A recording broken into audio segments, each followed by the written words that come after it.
Амралтын хөтөлбөртэй хамт байгаа эрхэм үзэгч та бүхэндээ баярлалаа. За үргэлжлүүлээд сэтгэл зүйн булангаа үзэгч та бүхэнд хүрэхэд бэлэн болсон байна. Яг одоо студид сэтгэл зүйч намун хүрэлцэн ирсэн байна. За урилга хүлээн авч хүрэлцэн ирсэн танд баярлалаа. Баярлалаа, урьсанд баярлалаа. За тэгэхээр өнөөдрийн дугаартаа үзэгч та бүхэндээ бид хортой харилцааны талаар дэлгэрүүлэн ярилцсан. За өдөр тутамдаа бид нар харилцаанд ордог тийм найз нөхдийн, гэр бүлийн хайр дурлал, за ингээл ойлголцол, за үл ойлголцол гэдэг олон төрлийн харилцаа байгаа. За энэ дотроосоо бид бүхэн нэг бид нарыг ингээд аажмаар ингээд нэг эвддэг, дотроос нь ингээд нэг юм өгөө хийдэг нэг юм харилцаа бол яг хортой харилцаа юм шиг санагдаад байдаг л да. Тэгэхээр яг энэ хортой харилцааг ер нь эрүүл харилцаанаас бид нар яаж ялгах юм бэ? Бүх юмараа ялгаатай шүү. Токсик гэж хэлэхээр хүмүүс бас аюу сайн мэдэх ба. Шууд утгаараа хортой харилцаа болж байгаа. Хортой гэдэг чинь дээдвэл яаж ч бодсон нөгөө хүндээ хор хөнөөл учруулад байгаа буюу бие мах бодийн за мөн сэтгэл зүйн хувьд амьдралынхын сайн сайхан байдал, амьдралын чанар тэр чигт нь бүгдэнд нь нөлөөлдөг зүйлийг хортой харилцаа гэж нэрлэдэг байгаа. Тэр бүх зүйл нь одоо байхгүй болсон юм шиг доошоод ингээд доошлоод байгаа юм шиг мэдрэмж өгөхийг хортой харилцаа гэж хэлдэг. Гурван төрлийн хүн ер нь хортой харилцаа үйлддэг гэсэн үг байхгүй юу? За тэгэхээр гурвалжин гэдэг аваад үзчихье те. За хамгийн ихнийх нь нарциссист хүмүүс хамгийн их хортой харилцааг үйлддэг. За хоёрт psychopath буюу одоо сэтгэл зүйн асуудалтай хүмүүс, сэтгцийн асуудалтай хүмүүс гэх юм уу те. За гуравт нь одоо machiavellist хүмүүс гэж ярьдаг. За энэ гурвыг юугаар нь ялгаж болох вэ гэхээр мэдээч нарциссист гэхээр манай үзэгчид бол баг мэдж байгаа хэн нарциссистүүд бол намайг шүтээж, намайг бишрээжтэй, би төвтэй.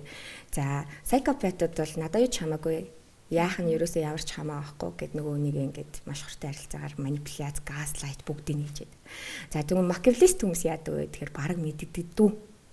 Ер нь айгүй юм амжилттай, амбицтай, айгүй юм одоо тийм юм удирдлагын төвшин мөвшөнд ажилладаг хүмүүс machiavellist байх нь арай илүү илбэг байдаг. Яагаад гэвэл machiavellistүүд өөрийнхөө одоо ашигтай зүйл дээр гарч ирдэг.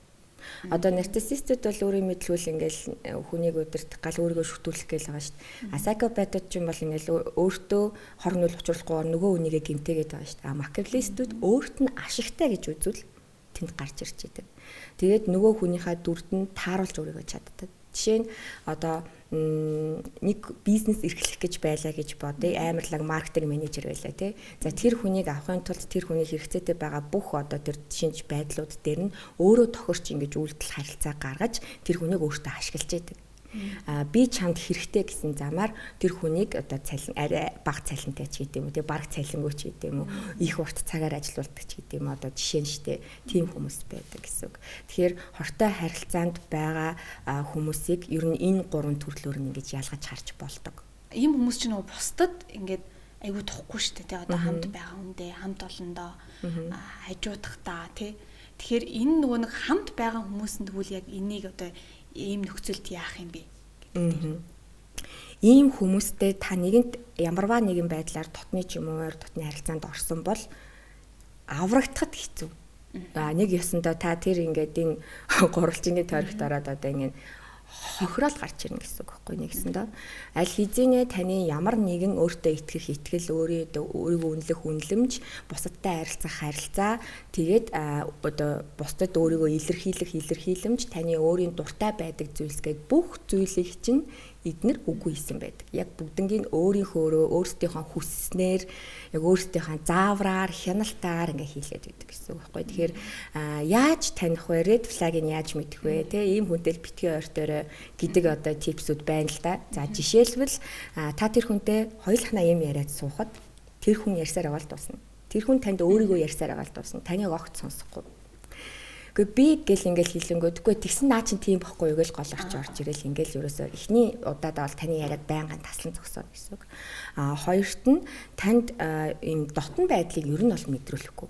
За яаж вэ гэхээр нөө хүн чинь дотн санагдсан хүндээ өөрийнхөө хэцүү байгаагаа, зовж байгаагаа тий өөрт нь хүндрэлтэй асуудал тулгарсангуудаа бол ингээд нуулгүй ярьчихдээ штэ. Ийм хортой харилцаанд байдаг тэр гурван нөхрүүд бол барагтаа хүнд өөрийнхөө мууг үзүүлдэггүй. Одоо би чамд туслана, би ийм мундаг, би бол ийм чадвартай, Тийм болохоор чи надтай ойрхон байвал байхгүй болж гэдэг юм гэд ингээ ойнолцдог. Давхар ийм одоо токсик харилцаа үүсгэж чаддаг хүмүүс тэр ингээд өөрийгөө өвдөх дуртай, хортой харилцаанд байгаа дасцсан ийм хүмүүсийг гаднаас нь хараад маш сайн мэддэг, уншдаг гэсэн үг. Одоо нөгөө ийм садист, мазохист гэдэг ийм хоёр ойлголт байгаа. За садист гэдэг бол хүнийг санаатайгаар өвтгөж, зовоож, тарчлаад тэндээс таашаал авч байгаа. За мазохист нь санаатайгаар өөрийгөө өвтгөж, зовоож ингээд дээрлэхүүлж тэндээс өвдөлтөөсөө таашаал авч байгаа гэсэн үг. За тэгэхээр ийм хоёр хүн чи яах нь хооронд айгүй амархан матч хийн штэ тий.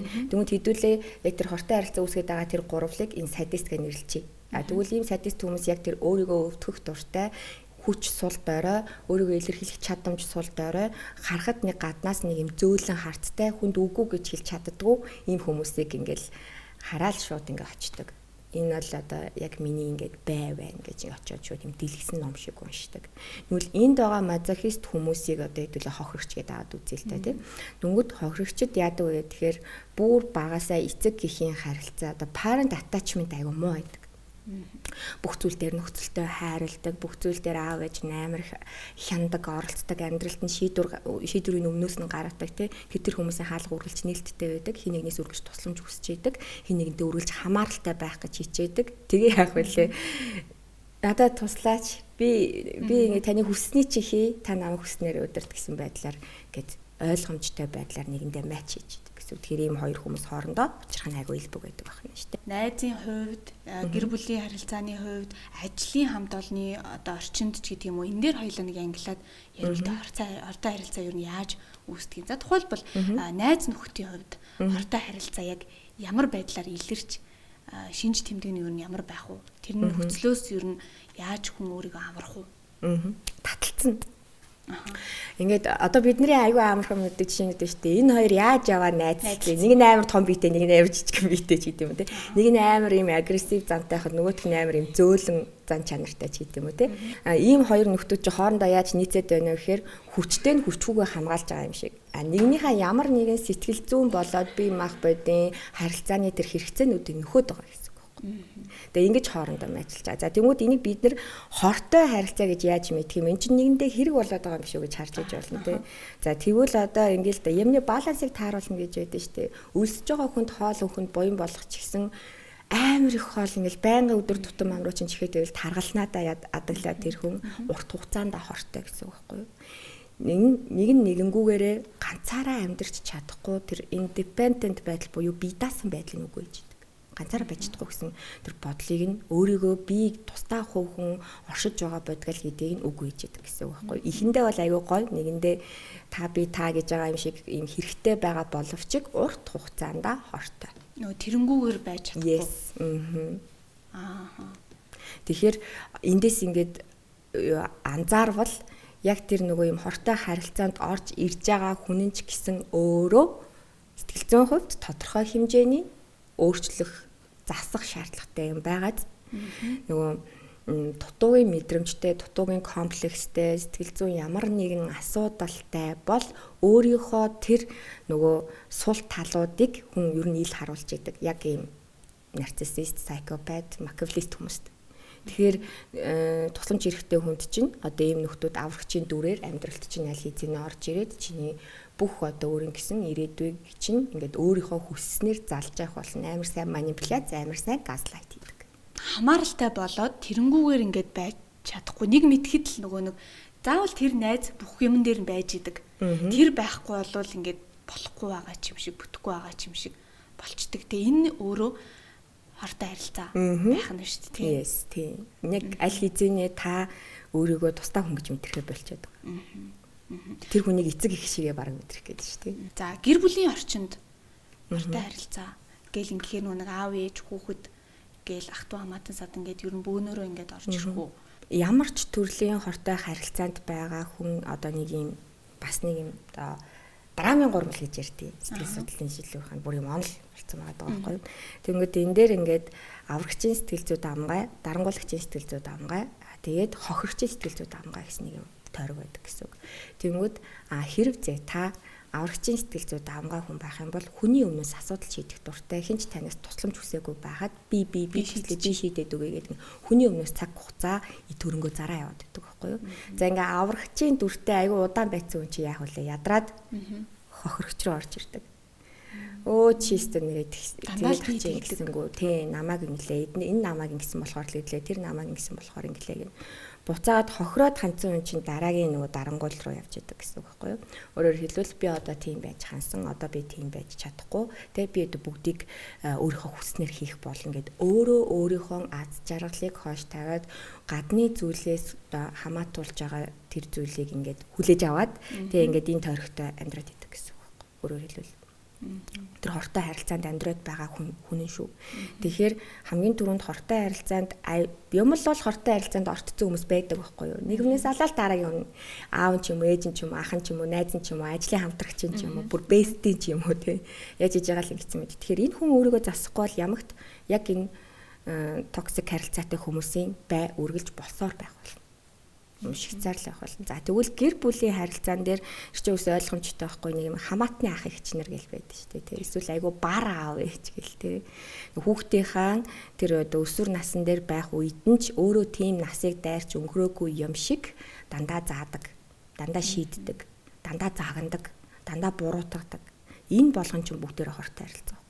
Ингэснээрээ төрсэн гэр бүлийн харилцаан дээр та ийм хортой харилцааг үр хүүхэдтэй ч юм уу эргэн тойрныхоо хүнд өгснөөрөө тухайн хүнийг цаашдаа нийгмийн харилцаанд хортой харилцаанд орох эхлэлийг тавьж өгч байгаа. Тэгээ хортой харилцаанд орсноо хосын ч бай, найзын ч бай, ажлын хамт олонны ч бай, насан туршныхаа дараа бас яаж анзаарч болох вэ гэхээр хортой харилцаанд орсон хүмүүс эргэн тойрныхоо бүх хүрээллийг хумдаг. Нэг за жишээ нь найз залуутай болчоод найзуудтайгаа уулзахад байж идэв шүү дээ. Ер нь эмэгтэй хүмүүс тэгдэж шүү дээ. Анзаарвал те эрчүүдээс илүүтэй.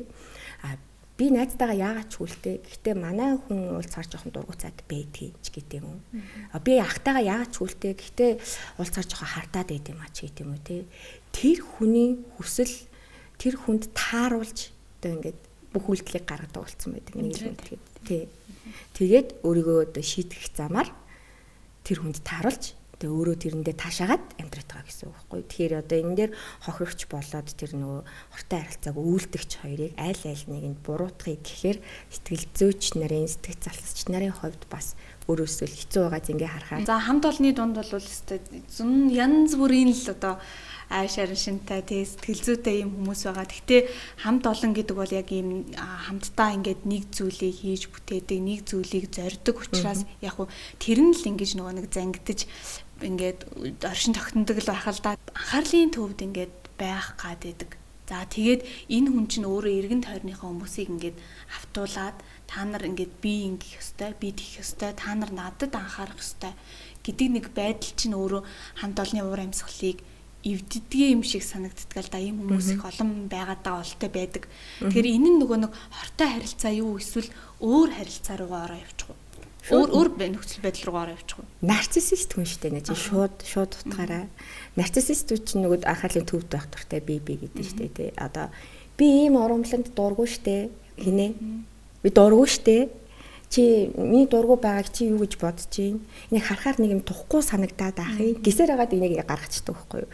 Тэр хүнээс бусд нь таатай байдаг ганцхан тэнд хүн таагүй байгааг маш зөөлнөр манипуляц хийгээд өөрийнхөө хүснээр байлгана. Эсвэл би ингээ астмтай тэ тоостой орчинд байж болохгүй та нар бүгдээрээ ингээ цэвэрхэн байх ёстой. Тэрийгээ бүр юм тултал.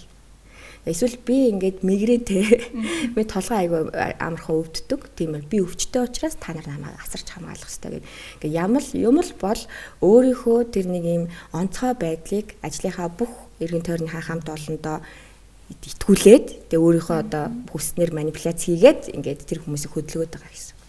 Тэгэхээр энэ бас яг өөрийгөө нөлөөлүүлж манипуляц хийдэг чадвар л гарч ирж байгаа. Нарциссист хүмүүс угаасаа хаа сайгүй байгаа. Тэгэхээр энийг бол одоо яг нэг хүн дээр нөлөөлөгдөж байгаа хортой харилцаа гэхээс илүүтэй нарциссист хүмүүсийн эргэн тойронтойгоо харилцааны илэрхийлэмж нэг юм байдаг. За тэгвэл хортой харилцаа нь яаж илэрч чинь хамт олон дунд? Хортой харилцаа хамт олон дунд тэгэл дахиад түрүүний нөгөө хэлдэг найз нөхдөд харилцаа. Хинэ чи надгүйгээр хоолоо идсэн юм уу? За. Надгүйгээр та нар тэнд тансгалцсан юм уу, булганцсан юм уу? Намайг харь гэж хэлжээ та нар цаашаа явсан байна штэ. За ийм байдлаар нэг тэнд нэг юм гомдоллогч гарч ирж штэ. Энэ хортой харилцаадаг. Ёо энэ одоо яасан хэцүү юм бэ? Одоо ийм хортой харилцаанд байгаа хүмүүс чинь бөөндөө нэг юм яана. Нөгөө хин чин нийтвэл бөө юм болно да. Одоо ийм жижиг юм тэр ингэдэм чинь наадхандаа хилээд хэрэггүй гэдэг. Бөөнөр нэг хүнээс айцсан сууж идэв штэ. Нэг альбом тушаалаас үл хамаараа тий. Энэ хортой харилцаа мөн. Тэр офс сууж байгаа тэр нэг 60 хүнийг тий тэр нэг ганц хүн бүнжгэнтэлд айлгаж штэ тий. Одоо энэ чинь яг тэр хортой харилцаа байхгүй юу? Дандаа ийм уусаа ийм токсик хүмүүсийн хажууд байхдаа хүн өөрийн мэдлгүй яана тэгчүүл яана ингэчүүл яана тэр нь таалагдахгүй хаа. Нөгөө хин чин мэдвэл бөөн уур болно ш. Одоо төг тэгжсэнээс баг болчих. Хортой харилцаагаа хайртай гэдэг үгээр халахвчилдаг тохиолдол ер нь ер нь заавал хосын хичээлтгүй ер нь бусад харилцаан дээр ер нь энэ хүчил бол байх уу? Маш их. Бүр наадах чинь бүр амар их шүү. Би хэлэхгүй бол өөр хин хэлхийн гэж ирээл би чиний төлөө чамааг л гэж хэлж гэнгээд болж бүтэж байгаа зүйлийг нь хүртэл болохгүй байгаагаар тэр хүнд итгүүлж гаслайт хийгээд ингээд өөрийнхөө иргэшилд байлгах гэдэг. Үргэлж чиний бүх амжилтыг чинь дарна. Бүх болж бүтэж байгаа сайхан төлөвлөж байгаа ирээдүйн карьерийг чинь үгүйсгэнэ. Тэгээд би чамд хайртай болохоор энийг надаас өөр хүн чамд хэлэхгүй. Би чиний л төлөө гэж ингээд байдаг. За одоо энэ чинь жишээ аваад тайлбарлах гэх юм бол одоо эсрэг жишээ аваад үзье л да нэг ихнэртэй базуулсан нөхрөөдгээ байдаг штэ тий. Бүр ихнэрийнхээ харцаар хөдөлдөг. Тэгээ тэр залуугийн тэрнийг сүрсүүлд одоо хиймэрлундаа бүгд одоо унчихсан ч гэдэм үү тий. Харваас нэг ингээл бүх юм дандаа ихнэрийнхээ юм захиргаагаар хийдэг. Тэгэл гадны 3 дахь чигтэйдэд ингээ харагдахтаа энэ гэр бүлийн харилцаа ямар сони харилцаа вэ гэж бидний дүгнэх нь олон байдаг. Энэ хүмүүс чинь утгаараа нүдэнд харагдаж байгаа хортой харилцаа мөн баггүй юу?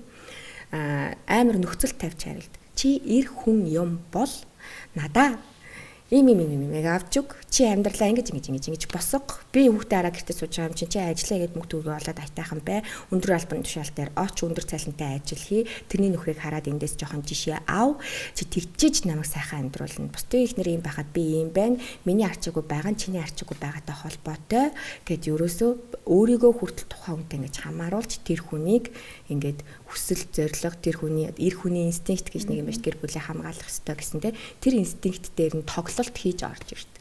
Тэгээд ин хажуудаа байлгаад тэр эр хүн би энэ айлын эрх жаахан нандин хүүхдийг ийм болгоцсон юм байна штэ гэдэг гимшилтээр тэр эмэгтэйгээс салж чадахгүй амьдраад байдаг. Энэ хайр сэтгэл биш үү гэдэг байхгүй. Чи надад хайртай л юм бол батлаадах. Миний төлөө чи хүч чадна гэв үсттэй нэг хурууга тайрч гэдэг юм уу те. Одоо сайкопатуудын хийдэг юм байна шүү дээ. Нарциссистууд хийдэг юм байна. Макиавеллистуудын хийдэг юм байна. Тэр хүн их мөнгө олдог болохоор би хажууд нь байх ёстой гэл. Ингээд гэр бүлийн харилцаа, хосын харилцаа, хамт олонны харилцаа тэг өөрөө өөртөөгөө харилцах хортой харилцаа хүртэл орж ирдэг байхгүй юу? Харин яг тэр өөртөөгөө одоо хортой харилцана гэхээр яана гэсэн үг өөрийгөө нөгөө байнга голох гэдэг мэдрэмж зөв тийм. Өөрийгөө гол одоо импостер шинж тэмдэг чинь тэр чигтээ өөртөөгөө хортой харилцаж байгаа юм. Одоо юу гэдэг импостер синдром гэж нэрлэдэг л дээ. За тэгтээ синдром гэхэр тийм амар сүртэй зүйл биш шүү. Синдром гэхэр амар том өвчин гэж хэлдэг. Синдромч зүгээр шинж тэмдэг байхгүй юу? Тухайн цаг үед ингэж давтагдаж гарч ирдэг шинж тэмдэг хэлж байгаа юм. За импостер гэдгийг тодорхойлбол өөрийнхөө хийсэн бүх ололт амжилтыг азтай холбодог. Би азар инглээ. Чадвартаа өөрийнхөө сайн байгаадаа өөрийнхөө ухаантай байгаа байдалтай өөрийнхөө хүчиндээ итгэхгүйгээр бурхан намайг ивэлээ. Тэгээ өвөөдөө өргөл өргөсөн болохоор би өнөөдрөө шалгалтандаа онц авлаа. Ном уншуулсан байна. Yes тий. Азар л мэдгэлээ. Тэрнээс ч миний ингэнэ гэж юу аах вэ гэдэг юм дээр явж идэг. За энэ юунаас эхэлтэй байх вэ гэхээр маш том гэмшилтээрээс эхэлтэй. За ер нь хүний нөгөө одоо эцэг судлаар авч хүний хамгийн хүчтэй сэтгэл хөдлөлийг айдас гэж нэрлэдэг байхгүй юу? Хүн ер нь айсандаа айгүй юм дагуул одоо юм шинж тэмнүүд гарч ирдэг, айсандаа уйлдаг, айсандаа одоо түгшдэг, айсандаа гутардаг, айсандаа одоо юу гэдэг худлаа ярьдаг ч гэдэг юм уу те. Тэгэхээр өөрөө өөртөөгөө тэр хортой харилцаж байгаа байдал нь өөрийнхөө бүх ололтын амжилт сайн сайхан байгаа байдал амьдралын сайн чанаруудыг зөвхөн ямар нэгэн одоо юм спиричуал буюу одоо нэг юм хийсвэр зүйлтэй холбож тайлбарлах гэдэг. За би ийм юм хүртэх хэрэггүй тий. Би ингэчүүл энэ хүн юу гэж бодчих болоо гэд өөрийнхөө тэр ингээд баймар байгаа байдлуудаа дандаа ингээд дарж идэг. За би энийг дургуугаа хэлчүүл энэ хүн тухгүй байх юм байна. Энэ хүн халуун ногоон дуртай юм чи би халуун ногооны харшилтай ч гэсэн амсчээ. Би арх удгүй ч гэсэн ядаж уруулаа хүргээ тавьчээ. Эднэрт ийгүү санагдах байх гэд бусдыг бодоод бусдын сайн сайхны төлөө гэд нөө эмпати биш шүү энэ гэхдээ. Бусдын сайн сайхны төлөө гэд өөрийгөө үгүйсгээд байдаг. Эмпати чинь бол хүний оронд өөрийгөө тавьж үзээд тэр хүнийг ойлгохыг хэлээд байгаа шүү дээ тий. Хортой байдал нь болохоор тэр хүний төлөө өөрийгөө үгүйсгээд байгаа байдал. Тэгэд би ийм шагнал авах хэрэггүй. Би энэ хүнд үгүй гэчүүл энэ хүнд айгуу тухгүй байх бах та. Өөрөө дургүй байсан ч, өөрөө завгүй байсан ч, өөрөө мөнгөгүй байсан ч, өөрөө ядарсан ч хүний өмнөөс очиж юм хийгээд байдаг. Тэгэд өөрийнхөө арсыг алсан ч тэр найзынхаа өгсөн бэлгийг нүрэндээ түрхээд байдаг.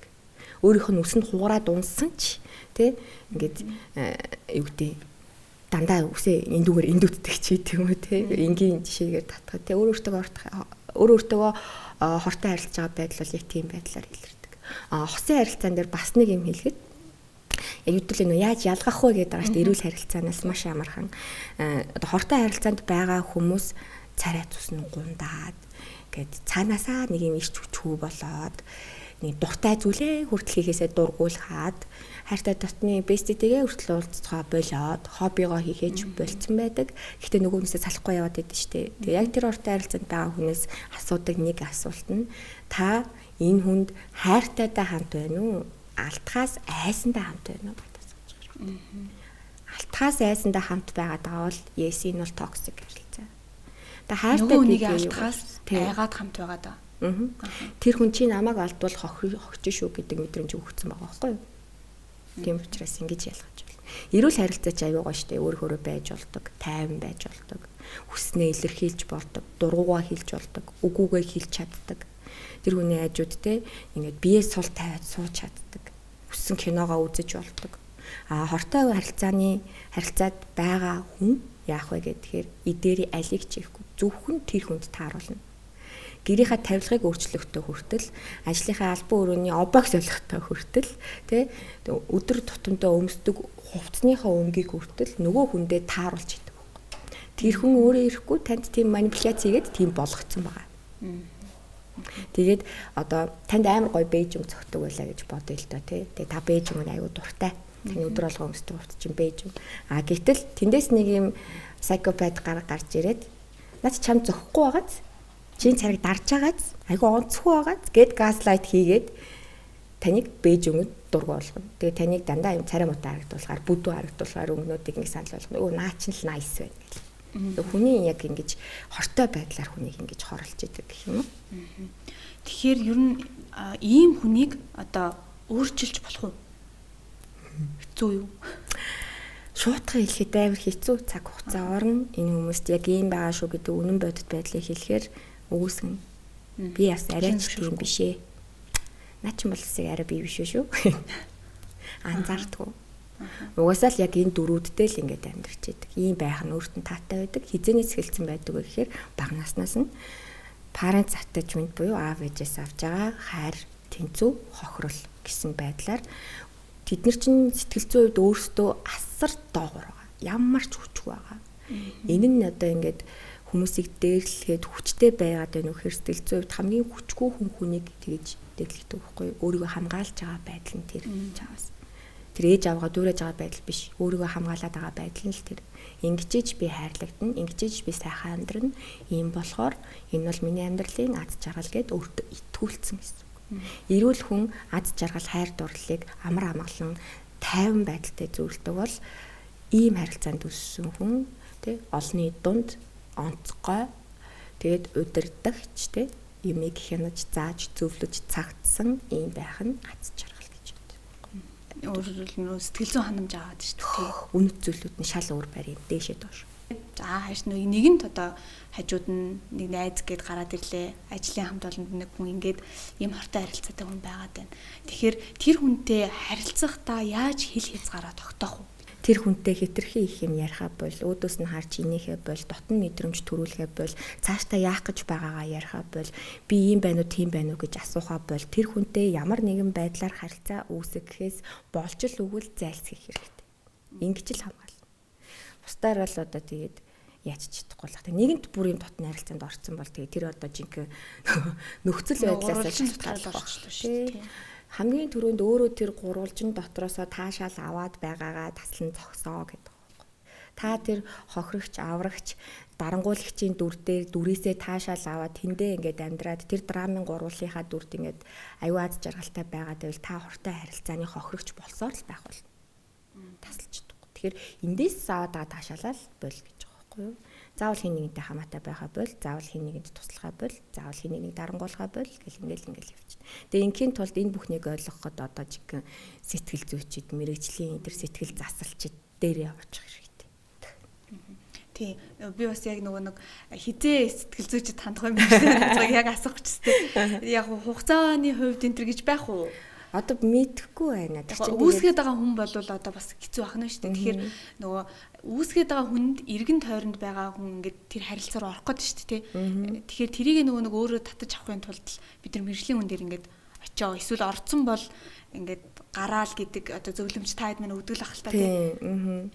Одоо ингэдэг байхгүй яг тийм нэг хортой харилцаанд өртцөг хохирогчдыг эргэн тойрны найз нөхөд одоо нэг юм эрүүл сэтгэл зүйтэй хүн эрэнтэй нэг гэр бүлийнх нь чи юу дутлаа гэж наадхантай байгаад байгаа юм бэ? Үгүй дээ харилцаал болчооч дээ. Наадах бүр болоог л битгий уулз юм сүртэй тэг хайчихгүй юу гэл нэм амар амархан юм ярьдаг байхгүй юу? Хэлэхэд амархан, хэлэхэд бол айгүй амархан хэлж бол чадна. Хийхэд үйлдэхэд тэр чин цаг хугацаа ордог байхгүй юу? Тэр хүн аль хэзээ алтхаас айсандаа юм уу хайртайдаа юм уу гэдгээч мэдэхгүйгээр тэр хүнтэй хамт амьдраад байгаа байхгүй юу? Тэр хүн өөрөө мэдэхгүй байгаа. Тэгэхээр ерөөсөө л яг иймэрхүү одоо Google Google те подкастууд зөндөө болсон байна дөө. Өөрт нь хэрэгтэй асуултуудыг асууад үзэх хэрэгтэй. Чи яг наад хүнтэй хайртайдаа байгаад байгаа юм уу? Алтгаас яагаад байгаа юм? Чи наад хүнээсээ саллаа гэхэд чиний бүх юм чи аваад салчих гээд байна уу? Эсвэл зөвхөн наад хүн чинь л салж гин үү гэж хэдэм үү те. Яаж ч утсан өөрөө бодоод нэг ухаарахаар зүйлүүдийг хэлэх нь арай илүү одоо тусалж байгаагийн хэлбэр гэх юм уу. Тэгэхгүй бол чамд өөрөө хөөхөд орох орон байр машин тэрэг одоо да ийм юм байхад чи арчаагүй дээ. Одоо ингээ явчин чамд бол одоо нэрэ хэлэх ч үг алга малга гэл те. Ингээл стан муусаа наадны балер юмнасаа салаач гэл ингээл хэлдэг. Хэлэхэд амархан хийхэд хэцүү байхгүй юу? Тэр хүн яагаад гэхээр хохирлын тойрогтой аль хэзээ орцсон. Гарахад оройтцсан юм шиг те. Хэцүү.